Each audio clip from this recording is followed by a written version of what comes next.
दुनिया तो दुनिया ओ अमर अल्लाह ए जिसमें राखा जे जान सब जे तोमर दायर दान दुनिया तो दुनिया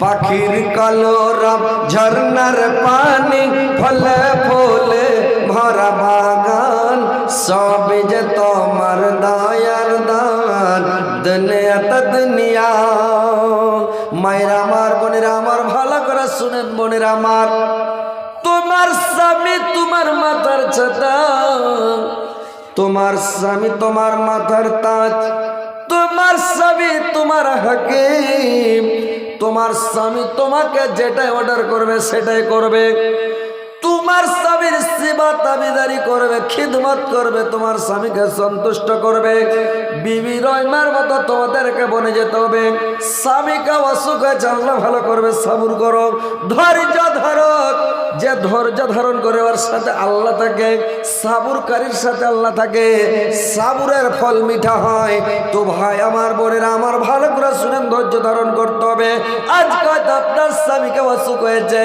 आल्लाह भालो करे दिबे किन्तु स्वामीर जात मारबेन ना स्वामीर बदनाम करबेन ना स्वामीके कष्ट दिबेन ना स्वामीके भालोबासेन जेन स्वामी सन्तुष्ट थाके खुशी थाके ताहले काज दिबे स्वामीके कत भालोबासते होबे शुनेलेन एकदिनेर घटना भाईरा आमार आल्लाहर नबीके जखन आल्लाहर नबीर बीबी आयशा आल्लाहर नबीके गोसल करार जन्य निये गिয়েছে गोसलखानाते निये गिয়েছে और गोसलखानाते निये जाओयार पर एकटा तख्तार उपरे आल्लाहर नबीके गोसल करते लेगेছেন आल्लाहर नबी जखन गोसल करते लेगेছেন बसे आছেন आयशा और माथाय पानी ढालছে रे भाई तो पानी जे ढालছে तो पानीगुलो जखन बয়ে যাচ্ছে तो पानीगुलो लाल হয়ে বয়ে যাচ্ছে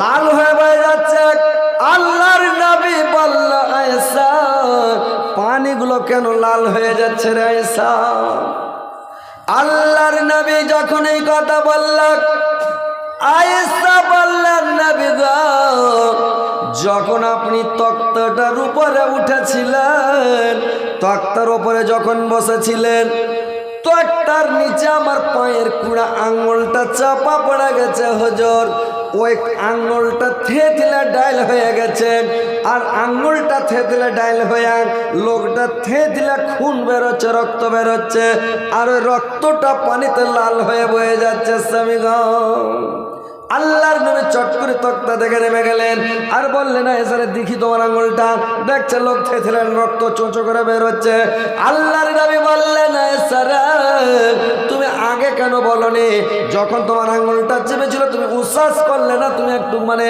কোনো উসাস কিছুই করলে না তুমি আমাকে নামতেও বললে না কি ব্যাপারে এসে বলুন তো আয়েশা বলছেন সাবিগা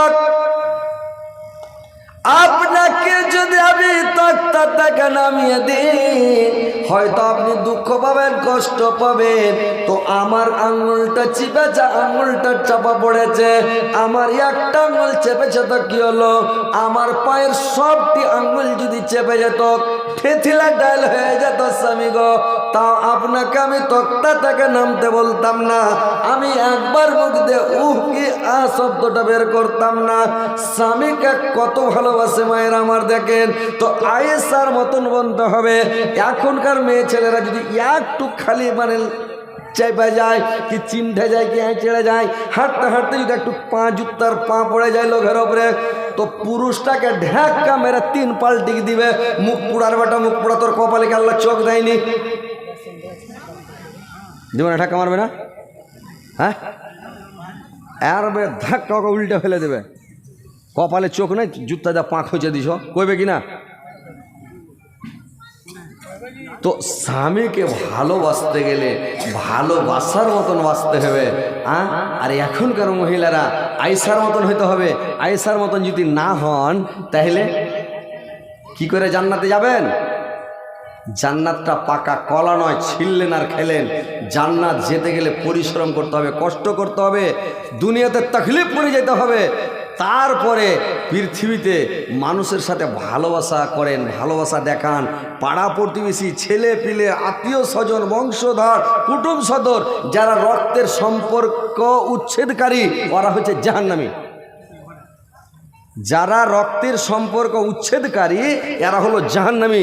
রক্তের সম্পর্কের সাথে সম্পর্ক উচ্ছেদ করবেন না, বোনের সাথে সম্পর্ক উচ্ছেদ করবেন না, ভাইয়ের সাথে সম্পর্ক উচ্ছেদ করবেন না, ভাতিজার সাথে সম্পর্ক উচ্ছেদ করবেন না, ফুফুর সাথে সম্পর্ক উচ্ছেদ করবেন না।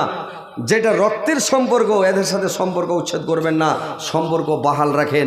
বুঝতে পারছেন তো? কথা হচ্ছে মানুষের সাথে ভালোবাসাটা দেখান। পৃথিবীতে ভালোবাসা দেখিয়ে যান, দুনিয়াতে ভালোবাসা দেখান। স্ত্রীকেও ভালোবাসেন, স্ত্রী আপনাকে ভালোবাসবে।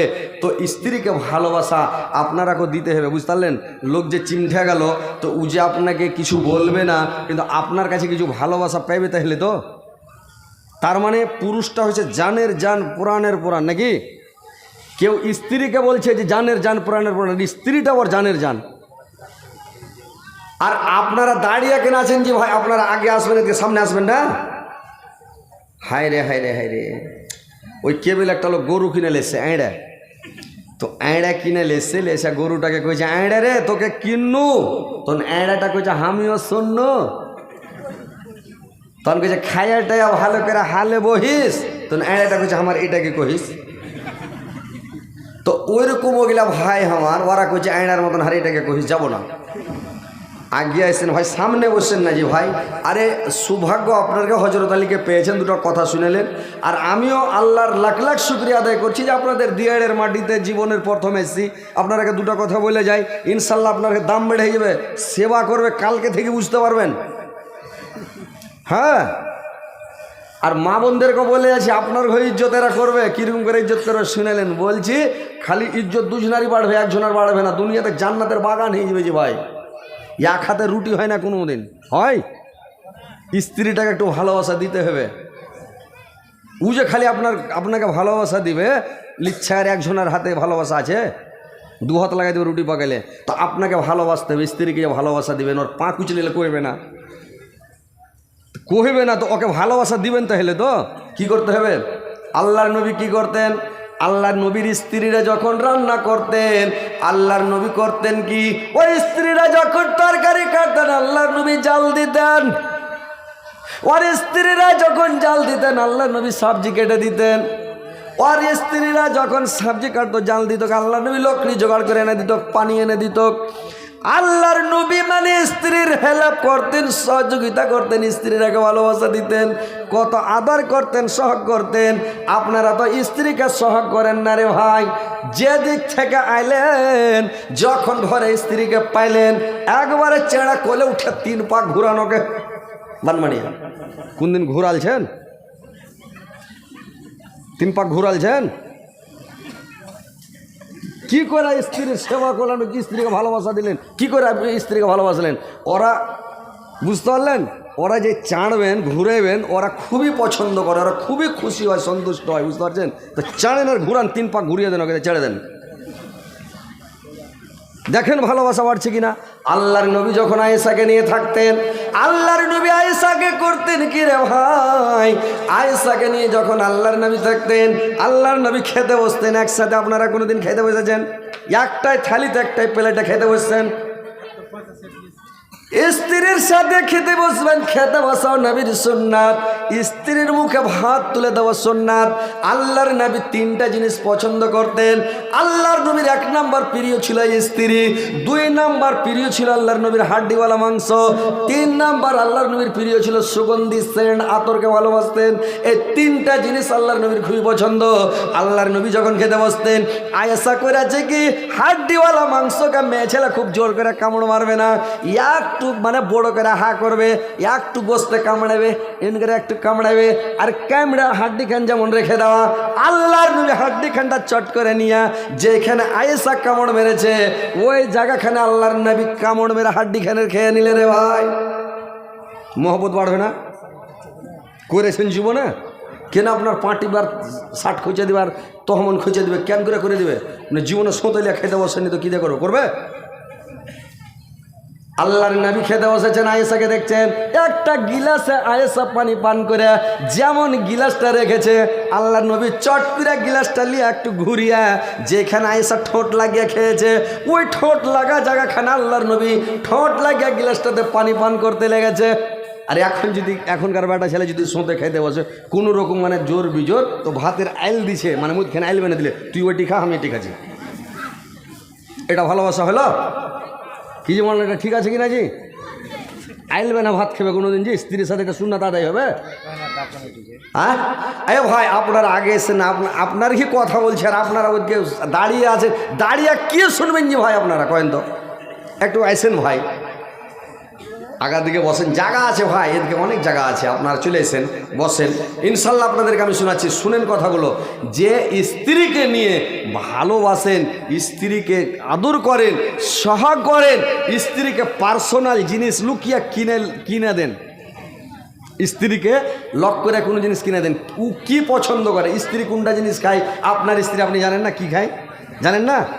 কারোর স্ত্রী পছন্দ করে নারিকেল, কারোর স্ত্রী পছন্দ করে মানে ধনিয়া চপ, কেউ বেগনি চপ, কেউ পাপড় চপ, কেউ পছন্দ করে ঝুরি, কেউ পছন্দ করে 12 ভাজা, কেউ পছন্দ করে নিমকি, মানে আর কিছু কাটার মাটার জিনিস ওরা বেশি ভালোবাসে। তো ওই জিনিসগুলো লুকিয়ে নিয়েছেন রে ভাই। আল্লাহর রাসূল বলেছেন তুমি যা খাবে তা খিলাও, যে পরিমাণের তুমি পিনবে ওই পরিমাণের পিনাও। তুমি যদি মরদ হও, তোমার ভিতরে যদি পুরুষত্ব থাকে, তুমি যদি পুরুষ দাবি করো যে আমি পুরুষ একজন, তো তোমাকে কয়টা জিনিস লাগবে? স্ত্রীকে বিয়ে করার পরে আপনাকে যে পরিমাণের আপনি খাবেন ওই পরিমাণ আপনার স্ত্রীকে খিলাতে হবে। আপনি যে দামি কাপড় পরবেন আপনি ওই দামি কাপড় আপনার স্ত্রীকে পরবেন।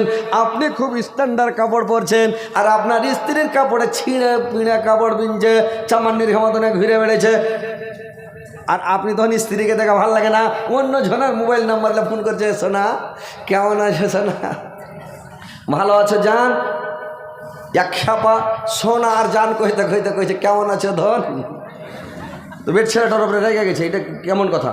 তো কথা হচ্ছে ভাই নিজের স্ত্রীকে সাজান, নিজের স্ত্রীকে সাজিয়া কুজিয়া রাখেন, ভালো নতুন কাপড় দেন, নতুন জামা, নতুন কাপড় দিয়ে, নতুন চাপ্পাল দিয়ে ওকে তেল মাখিয়া, আর স্বামীর সামনে একটু সাইজা কুজা থাকতে হবে। মা বোনেরা তোমরাকে একটু সাইজা থাকতে হবে। কিন্তু এখনকার মা বোনেরা ভুল করছে, কেমন ভুল করছে জানেন? যখন মরা দেখতে যাবে কারোর বাড়ি, বিয়া শাড়ি দেখতে যাবে, কোনো মরা দেখতে যাবে, কোনো এক্সিডেন্ট দেখতে যাবে, তখন বাক্সা থেকে কাপড় বের করে একবারে নতুন কাপড় কুচি করে পিনলে, আর একবারে নতুন ব্লাউজ, নতুন সায়া, নতুন চাপ্পাল, আর একবারে সিথা টিথা করে একবারে ফিয়ার লাভলি ফেস ওয়াশ দিয়া, মুখকে লুচলুচা করে দিয়া, আর ঠোঁটে লিপস্টিকটা ঠোঁটকে পল্লা করে দিলে দিয়া একবারে সাইজা খুঁজে যাচ্ছে, যেগুলো হাদিসের খেলাফ, যেগুলো আল্লাহ নবী নিষেধ করেছেন। তোমার স্ত্রীকে তুমি খবরদার মানে একাই কোথাও যেতে দিবে না। বিয়ে করেছো তুমি, ওর বাপের বাড়ি একলাই যেতে দিও না ওকে। কি মনে করেছো? বাপের বাড়ি ওকে একালে যেতে দেবে না, ওর চাচার বাড়ি না যায়, ওর খালার বাড়ি না যায়, ওর ফুফুর বাড়ি না যায়, ওর তাহুর বাড়ি না যায়। বাপের বাড়ি যাবেন আপনি সাথে নিয়ে যান, আর সাথে নিয়ে যান 1 দিন 2 দিন 3 দিন থাকেন। 3 দিন পর যদি থাকেন আপনাকে হোটেলের মতন ওকে খাওয়ার খরচ দিতে হবে শ্বশুরকে। ঘর যাইয়া হ্যাঁ আপনি মাস ভর বসে থাকবেন আর ঢাট্টা পয়সা খাবেন, আর ওর বাড়িতে বসে থাকবেন আর খেয়ে যাবেন, এটা একদম নিষেধ। শ্বশুরের কাছে ডিমান্ড নেওয়া, শ্বশুরের কাছে টাকা নেওয়া এটা একদম হারাম। আর শ্বশুরের বাড়ি বেশি খাওয়াও মানে নিষেধ আপনার, বুঝতে পারছেন? খালি ঘুরে যাবেন আর খাবেন, ঘুরে যাবেন খাবেন, এটা নিষেধ আছে, বুঝতে পারছেন? তো কথা হচ্ছে স্ত্রীটাকে ভালো পড়ান, ভালো সাজিয়ে কুজিয়ে সুন্দর করে রাখেন, স্বামীকে খুশি করেন, সন্তুষ্ট করেন। সাঁঝের বেলা আপনি একটু সাজুকুজু করে সিথা টিথা করে সেন্ট লাগিয়া, আতর টাতর লাগিয়া, গতরকে ফিটফাট করে স্বামীকে, আর রাত্রে কি করবেন যখন বিছানায় ঘুমাবেন?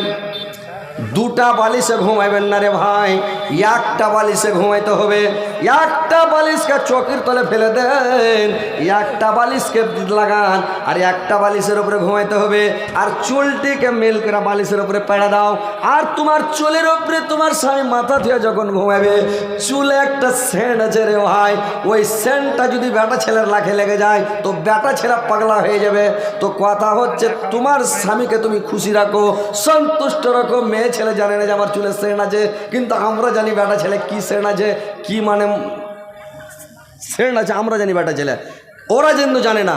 আর বেটা ছেলের একটা শ্রেণ আছে কিন্তু আমরা জানি না ভাই, কিন্তু ওরা জানে। তো কথা হচ্ছে একটু সাজু কুজু করে নিজের স্বামীকে নিজের সৌন্দর্য দেখাও, নিজের চেহারা দেখাও, খুশি করো, সন্তুষ্ট করো। দাম 5,000 টাকা হয়েছে। একটু থামেন, যখন নিতে লাগবো তখন বলবেন, ঠিক আছে? একটা লেখা রাখেন, লেখা রাখেন, ইনশাল্লাহ আমি বলছি। তো কথা হচ্ছে তোমার স্বামীকে সন্তুষ্ট করো। মেয়ে ছেলের 4টা কাজ, বেটা ছেলের 2টা কাজ। কি 2টা কাজ জানেন? বেটা ছেলের